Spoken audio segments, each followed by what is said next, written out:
Welcome to the Tanya Acker Show. Kyra Davis Lurie is the author of The Great Mann. The book is a historical novel that takes place in post-World War II Los Angeles. And at its heart is the story of a real-life Black community. And it was a community that defied many of that period's assumptions and stereotypes about Black people and Black success. The Great Mann has been described as a Black reimagining of The Great Gatsby. Esquire just named it one of its best books of the summer. It is on my nightstand and in my Kindle, and it really is just a fantastically delicious piece of reading. Here I am with Kyra Davis Lurie to talk about The Great Mann. Thank you for being here, and don't forget to subscribe.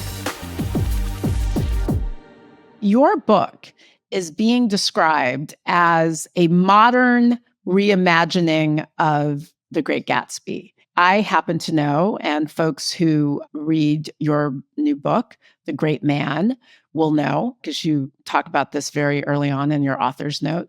F. Scott Fitzgerald is one of your literary heroes. So what does it feel like for you to have your work compared to an iconic piece of fiction in the American canon, and one that was written by one of your personal literary heroes? How are you feeling about all of that, Kyra?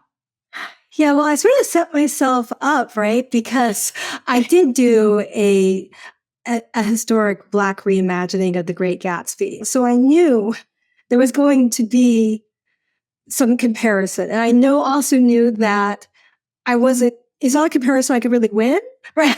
Because, it's considered to be one of the greatest novels of all time, right? I wanted to approach this like a cover of a song. Like when you have a cover of a song that's just like repeating the song, it's like note for note, you're sitting there thinking, okay, why? Why are you doing this? Why are you repeating a song I already have? I have the original, it's better.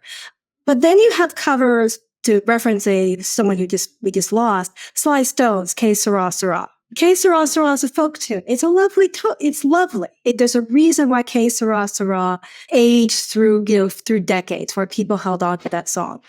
And then Sly Stone, who doesn't even do covers, said, yeah, you know what? We're going to take that and we're going to give it like this gospel R&B hit, and we're going to move it into a completely different genre. We're not redoing the song. We're not disrespecting it. It's like it's its own thing, but we're going to add to that conversation by bringing it to a completely new genre, right? And that's what I wanted to do with The Great Mann. So I feel like this is like an R&B soul version of The Great Gatsby, right? And people are receiving it that way. The people who love The Great Gatsby and don't love retellings are getting back to me, and reviewers are getting back to me saying, this is how it's supposed to be done. It's supposed to be this, you don't copy, but there's a purpose behind it, and you feel that purpose. And it adds to the conversation rather than just trying to capitalize on the work. So I'm thrilled. I described it as a piece of iconic American fiction, but it's really much bigger than that. It's really considered one of the greatest novels of all time. A lot of us have read it. We read it in school. We read it after. It's an easy read. I think almost bigger than the novel itself is this fascination that people have with the period and with the history and, with the glamour of it and with the potential of it. And we're going to come back to something else you write about in your note, which was a very specific part of Gatsby that is one of the seeds for this story. But before we go there, talk a little bit about your inspiration for the book. I know you're an LA native. The book is set in a real life LA historic community, but talk a little bit about why you wanted to tell this story. Right. So I was actually listening to KCRW, and they were doing a story on West Adam Heights and the history of West Adam Heights. And what I didn't know was that West Adam Heights was LA's Beverly Hills before we had Beverly Hills. And then all the LA aristocracy lived there. Then in 29, they lose their shirts. They're having a hard time keeping up their mansions. They have to sell. And the only people around to buy were the newly wealthy African Americans. And so you had Black business moguls, oil tycoons, and of course the Black Hollywood elite. And Hattie McDaniel lived there. She threw these gala parties where Clark Gable, Bing Crosby, Lena Horne, all there. Duke Ellington is the entertainment. I mean, I'm like, this is a Gatsby-esque world, except it's real and it's Black. And it just felt like it married so well. This was this classic story that lived, and it lived, as we'll get to later, within a demographic that Fitzgerald himself would never have imagined it, living with it. So I was compelled to write this story, and it was learning the history. I mean, people have asked me, it's like, when did you decide that you wanted to rewrite or reimagine The Great Gatsby? It didn't come exactly from The Great Gatsby. It came from the history and just how easy that comparison is, and the opportunity to use a familiar story to uplift an unfamiliar piece of Black history. Speaking of which, your book really sort of kind of features other elements of history, Black history and American history. Yeah. Bracket what I just said there. We're going to come back to that. Your protagonist is a veteran of the 761st Tank Battalion, which was an all-Black tank battalion in World War II, and they were known as the Black Panthers. So the book starts with your hero, with our protagonist, our war vet, showing up in Los Angeles after the war. You really, it seems, were very pointedly trying to put out right in front for your readers how broad history is and how many components of it includes and how many people are a part of that history who we don't always necessarily talk about. You know, they're often unnecessarily compartmentalized. That was deliberate, to be sure. Yes, Kyra? Mm-hmm. Oh, absolutely. Absolutely. Look, we don't talk enough about Black participation in any of our wars, to be honest. I mean, because we were there for all of them, from, the revolution on up. In World War II, and to be honest, in the case, I will say in the case of almost all of our wars, the fact that we don't talk about the Black soldiers is not accidental. I mean, when again and again and again, Black soldiers came home from serving their country to be pushed to the side, demeaned, and almost punished for doing their civic duty. Not almost, punished for doing their civic duty. Jim Crow did not like to see Black men in uniform. Jim Crow was not having it. No, not at all. It disrupted the entire narrative of what we are for, what we're capable of, and even what we're supposed to want. That was really fascinating when I was looking at the research, and there was a book that was supposed to come out. They did come out, but it was about what the Negro wants. It was a Harvard professor wanted to publish this book called What the Negro Wants, and he went to a Southern university that would consider themselves very liberal and said, we would like to do this with you. And we'll get a whole range of opinions. You can go from everybody to like Lives and News, who economist ties, to like the more conservatives, right? It's fine. Let's get the whole thing. And of course, the whole thing was that everybody wanted the same thing. They wanted equality. They wanted the end of segregation. And they didn't want to publish the book. I said, well, literally the quote from the publisher is like, well, if what the Negro wants is complete equality and the end of segregation, then what the Negro needs immediately is to change their expectations and their wants. And it's like, what? Right. So when you have a soldier who wants to serve his country, who wants to be treated equally for that service, in terms of Jim Crow, they were like, no, that's messing with our narrative. So he comes to LA, and it's only when he gets out of the South that he even feels comfortable putting his uniform back on, because he's a target. The serving your country made you a target. And so, yeah, that is definitely deliberately in there, as is he wakes up from a nightmare in literally the first paragraph, right, of the book. And he says, and it's like, and he realizes it's a nightmare, and he goes, okay, so that would be why the Nazis were wearing white hoods, right? And because there's a tie, I mean, not just in his subconscious, the Nazis obviously, they came here to study our segregation, our Jim Crow laws, and to apply that to their own approach to the Jews and other minorities. And isn't that a trip? Like, doesn't that, like, when you just sit back and digest that, like, Nazis studied Jim Crow so they could be better Nazis? Yeah.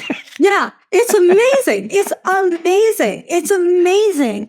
And so tying in all of that reality of that time, again, it's set in 1945, right after the war, that's as much an engine of the book as this Great Gatsby of it all. It's that history, that reality, looking at what Black success looks like when the societal attitude towards African Americans was what it was. When you have Black people building wealth, when all the laws are designed to keep us from building wealth.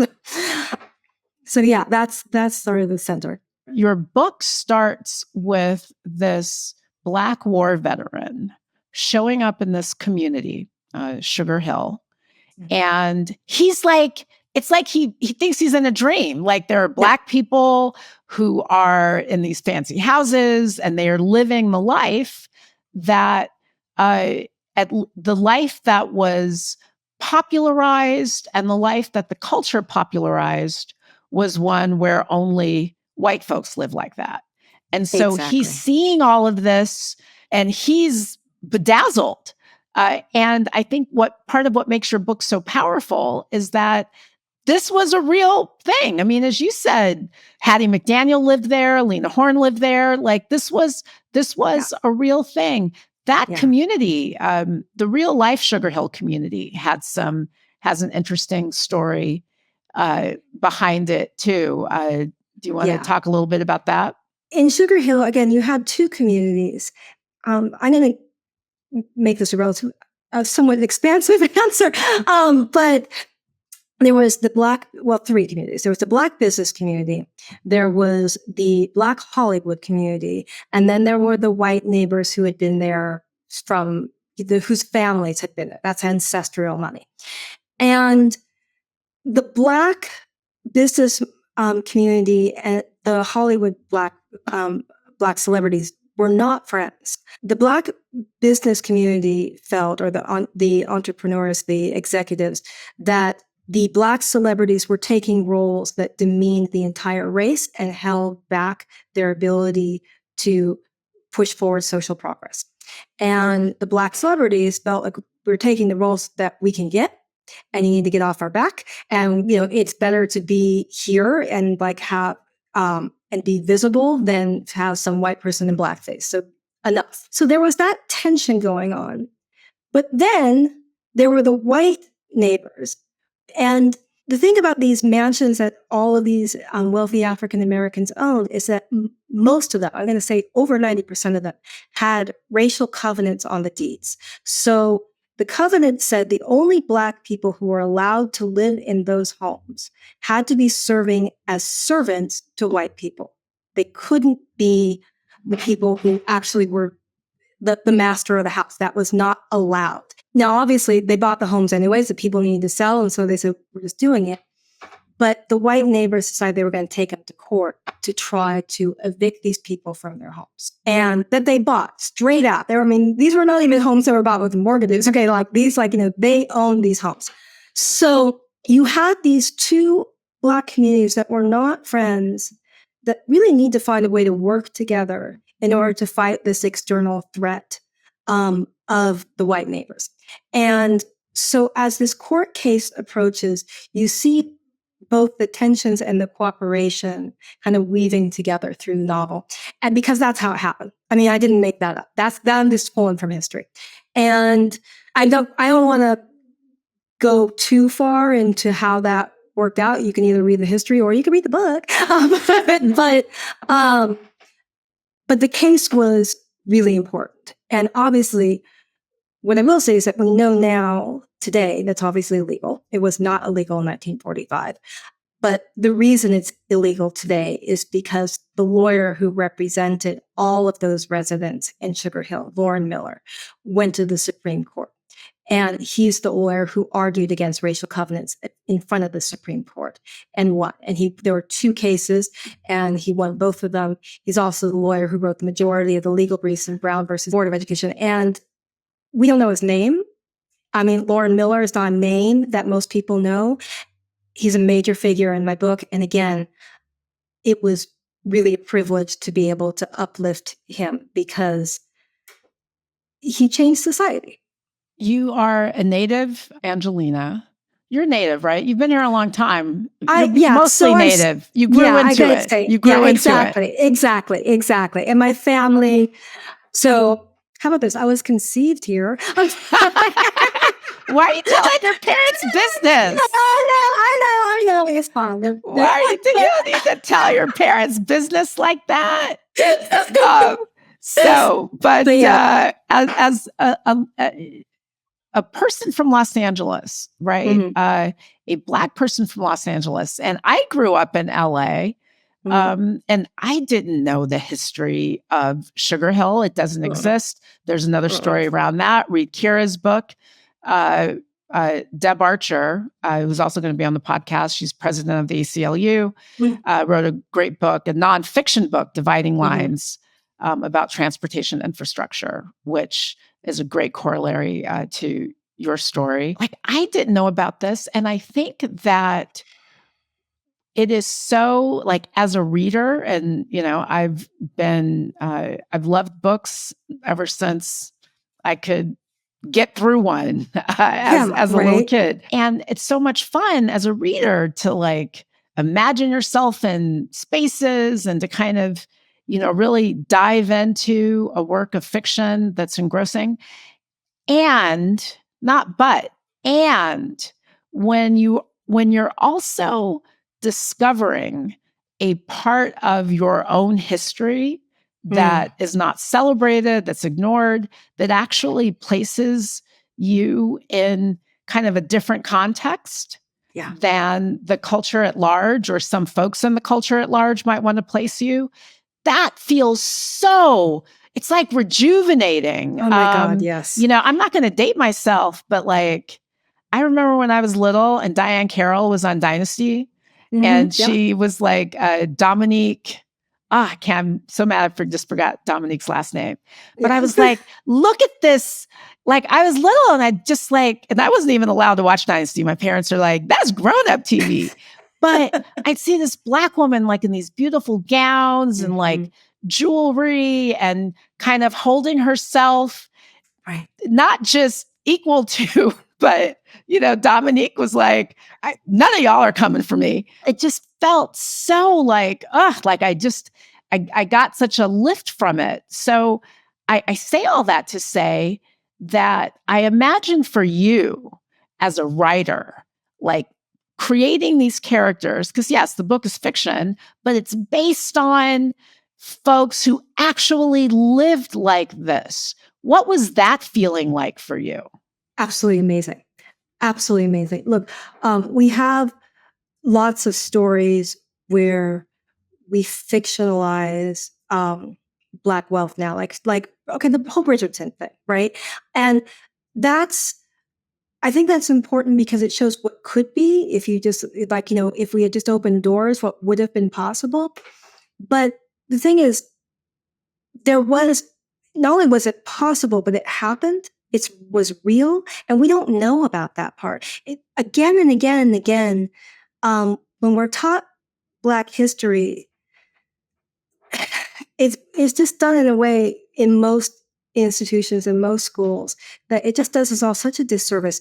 We're always these downtrodden victims, just trying to pull ourselves up. Just trying to get by. Exactly, right? Exactly.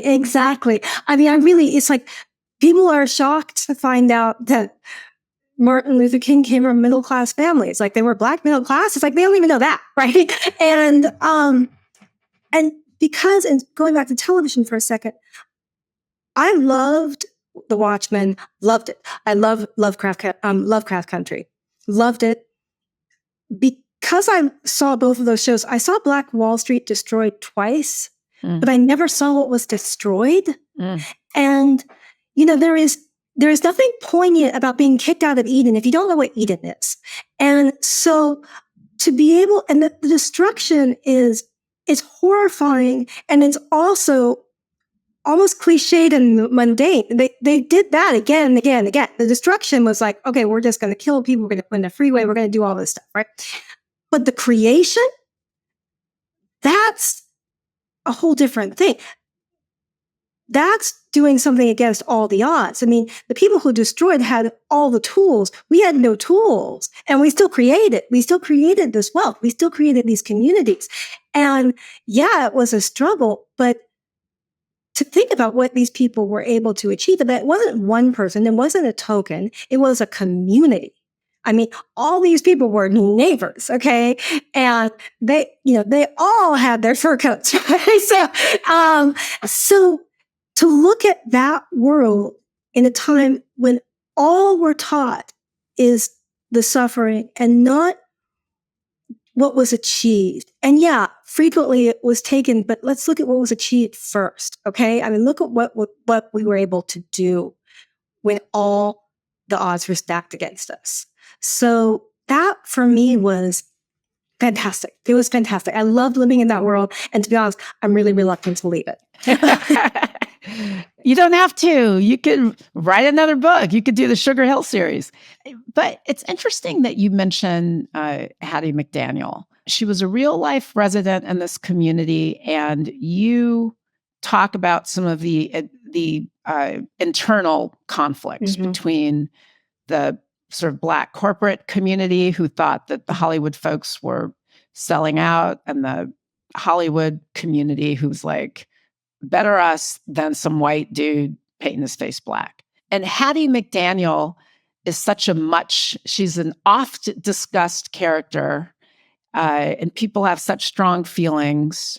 How do you process her? And so for folks who don't know, Hattie McDaniel is the first Black woman to win an Oscar. She was an actor at a time where she was only cast as housekeeper. She was the housekeeper in Gone with the Wind. And I don't mind saying this, I can't watch that movie. Like, I've actually tried, just as somebody who likes movies and history, I've said, you know what? I need to just watch I just don't like it. Like, I don't enjoy it. It bothers me. And if you're hearing this and you love Gone with the Wind, more power to you. I'm not saying cancel it when it's on TCM, which is TCM is one of my go-to channels. I don't write letters. I'm not mad that it's out there. You should watch it. It should be there. Watch it. It's a part of film history. I don't want to watch it. Like, I just don't enjoy it. I don't enjoy it. Yeah. But it doesn't mean that I don't celebrate her and celebrate what she lived and recognize what her life must have been, being nominated for an Oscar and not being able to sit with her colleagues. How do you, as a creator, a writer, I'm just going to, maybe you're not an academic historian, but you're certainly a student of history, a Black woman, how do you process her and her legacy? I think actually of all the historical figures I put in there, she's the most complicated. And I mean, there were other actors who made similar decisions, Louise Beavers, but Hattie was complicated. And so on the one hand, what I really appreciate and love about Hattie McDaniel is that if you were her friend, you were her friend. Okay. It's like, it doesn't matter, Louise Beavers was actually at the time as famous as Hattie. They were going out for the same parts. Frequently, Louise got the parts. That was never a problem, and Lena Horne was actually, by the majority of Black Hollywood when she first came in, she was reviled. And that was because Walter White came in with her and held her up in front of all the studio heads. It was early World War II, and Eleanor Roosevelt and the War Department had said, could you start casting Black people in better roles so they feel more patriotic and want to participate? They held up Lena Horne and said, this is the kind of woman that you need to be casting. Well, that's a problem, okay, for the Hattie McDaniels, Louise Beavers, and all the rest of them. They were not included in that conversation. Lena Horne was this light-skinned woman with more traditional beauty standards, white traditional beauty standards. And so there was a lot of hatred towards her, but Hattie had her come to the home and said, okay, let me, she brought her in and, had the maid take her coat, right? The formal butler, right? And and served her tea and explained why, what the struggle had been for Black actors. And then she said to her, look, you got 2 babies to feed. You do what you got to do. Right? I'm not, and she championed Lena Horne to become the first person on the Black woman on the SAG board. That wouldn't have happened without Hattie McDaniel. On those areas, I really do have a lot of respect for her.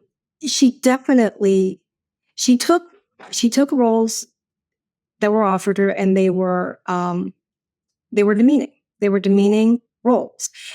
And what makes it a little bit more complicated for me with Hattie is that she was not above playing into white racism, using that off screen too. So she was willing to allow the publicity department to put out pictures of her serving white troops in her mammy costume, right? I mean, she did that, right? She was in this movie that celebrated the Confederacy. Her father was a escaped slave who served in the Union Army and was a hero in the Battle of Nashville. But she left all of that out in her publicity and said he was a preacher, which was not true, but she knew that that's something that white audiences would respond to. And that's hard. That's a hard one for me. But I also recognize that Hattie was the person as a kid writing letters to various government agencies, pleading with them to get her father his pension, to get him the medical care that he, and they weren't doing it. He didn't get it until the very, very end of his life. She lost siblings, mostly, what seems to be mostly from malnutrition, right? I mean, she saw what righteousness gets you. And she wasn't going back there. And so she did what she told Lena Horne to do. You do what you got to do. And she did say to several different people, she goes, look, I can be a maid for $7 a week, or I can play a maid for $700 a week. So and then it became much more than $700 a week. So, it's right. She knew what she was doing. It is complicated, and it's also very understandable. It's hard to process her legacy. And I don't try to downplay that in the book. I was really conscious because these are real people. And I know that when you write historical fiction or you put historical figures in a movie, people just take it as fact, right? That's not how they imagine these people. So I wanted to be careful not to give anybody flaws they didn't actually have in real life. So I allowed that.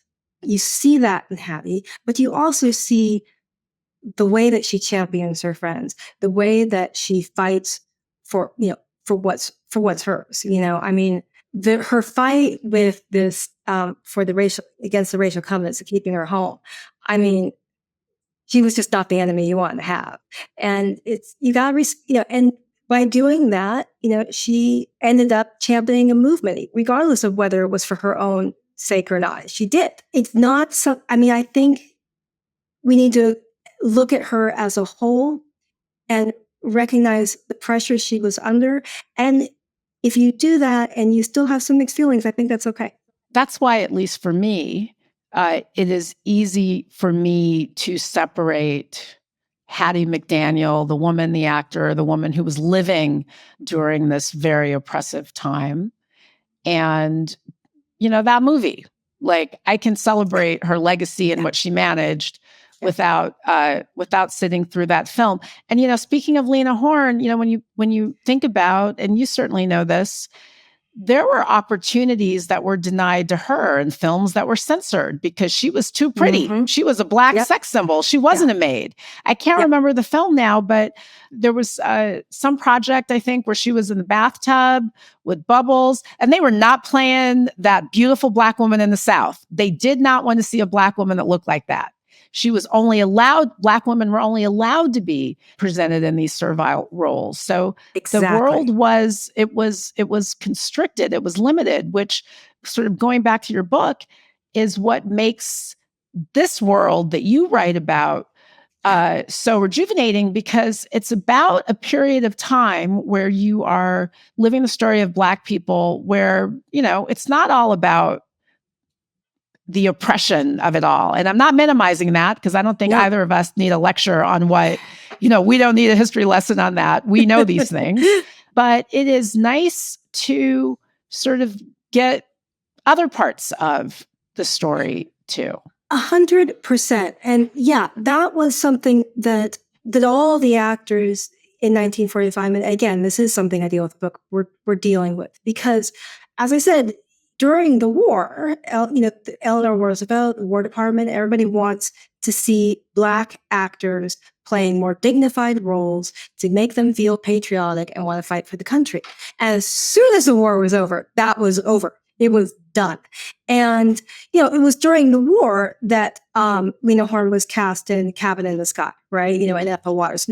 A studio film with an all-Black cast. That did not happen after the war was done. It was like, we went right back to maids. And all of a sudden, everybody's struggling to get work, right? And Lena Horne, you're right, they weren't having in the South. They started filming movies with her where she gave her one scene that could easily be edited out so that when they distributed it, they didn't have to show her to the South, because that was just not going to happen for them. So she got a song. She'd get a song, and then they could just cut that song out. When she left Hollywood, she said, because when she signed with MGM, her father came in with her and said, look, if she needs a maid, I'll hire her one. She's not signing with you unless you promise she's never playing a maid, she's never playing a slave. That's not happening. So that was part of her contract. She was not playing a maid.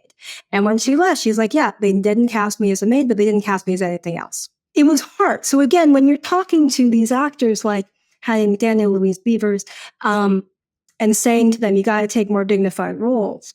And then you have like Lena Horne, and then Lena Horne can't get any work. What do you want people to do? It was really complicated, but I will say that everybody, all of them, did hope in one way or another. In the case of Hattie, she argued for incremental change. Lena Horne wanted more radical change, but they all wanted change. They were all wanted the same direction, which is how are we going to get there? And if you look at that history, you can really have a stronger appreciation of where we are, what we've done. It really kind of shines a light on, the Cindy Poitiers of the world, right? Of how, of what that was necessary to achieve that. Even Ethel Waters, it's like, she was, Ethel Waters is in the book, not as much as I would like, because she just didn't fit into the narrative as well, but she's there and she's amazing. And she is, and she was deemed difficult because she wouldn't allow them to put out PR saying that she was, servile or subservient in some way to white people. And, when she was asked by some directors, like, why are you being so difficult? She's like, oh, because Lincoln freed me too. And then, so she just had the attitude, and it didn't make life easy for her, but the richness of her was amazing. And when she left Hollywood, she had a show. She was Lua, but it was a show with a Black star as a maid, and she left it after I think one season. And she put out a press thing. She goes, I am tired of these white people kitchen shows. And it's like, you did that in 1947? Girl, she was so, right. Yeah. There were different approaches, but regardless of what approach you took, it was a struggle and they struggled through, and you really have to respect that. In your author's note, you tell a story about a passage in The Great Gatsby that sort of bespeaks a certain disdain for Black people writ large while expressing wonder at Black success. That passage in Gatsby, written by one of your literary heroes, Fitzgerald, is something that impacted you. I'm going to let you elaborate. Yeah. Tell that story, please. Yeah. So I still remember reading Gatsby for the first time when I was 14. And, the great thing about The Great Gatsby is it's one of the few required reading books that even teenagers like, right? It's like, and I was definitely in that group. But there was that one passage, and it's a paragraph. It's one paragraph. And Nick, the protagonist, is with Jay Gatsby in a car, and he looks over and at this wondrous, fantastical place. And he looks over, and in the next car, there are 3 African Americans. But that's, of course, not the wording that Fitzgerald uses. He calls them 2 Black bucks and a girl. And they roll the yolks of their eyes over to us in haughty rivalry, very much kind of leaning into this uppity Negro idea. And Nick just bursts out laughing because it shows the absurdity of this place, that even Black people could be there because they're in a limo, right? That they could have that kind of wealth. It's silly. It shows that this place is so absurd and so fantastical, anything can happen. And this book came out in 1925. That's 6 years after Black Wall Street was burned down, right? When all that wealth was destroyed. So the wealth had existed, but it was violently burned to the ground.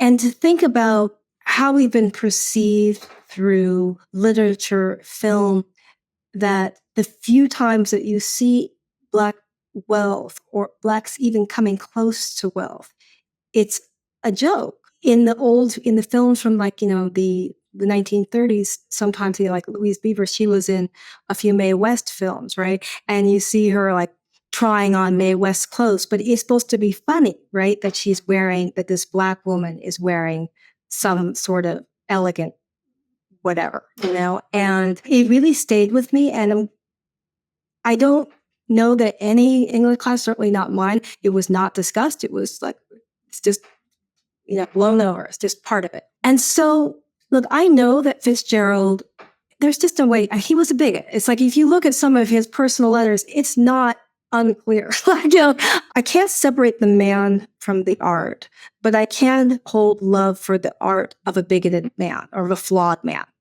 And that's true in general. It's like, I can hold love for art of deeply flawed people.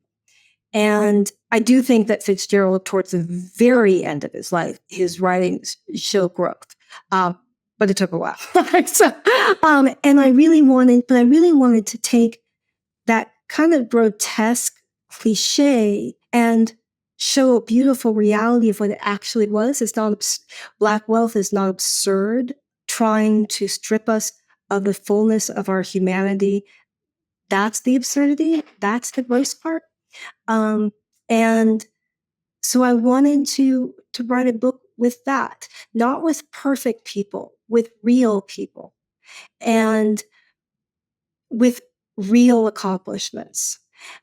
And so, yeah, it's like when I heard about the history and I remembered that passage, it just felt like a good way to add a really important piece to the conversation.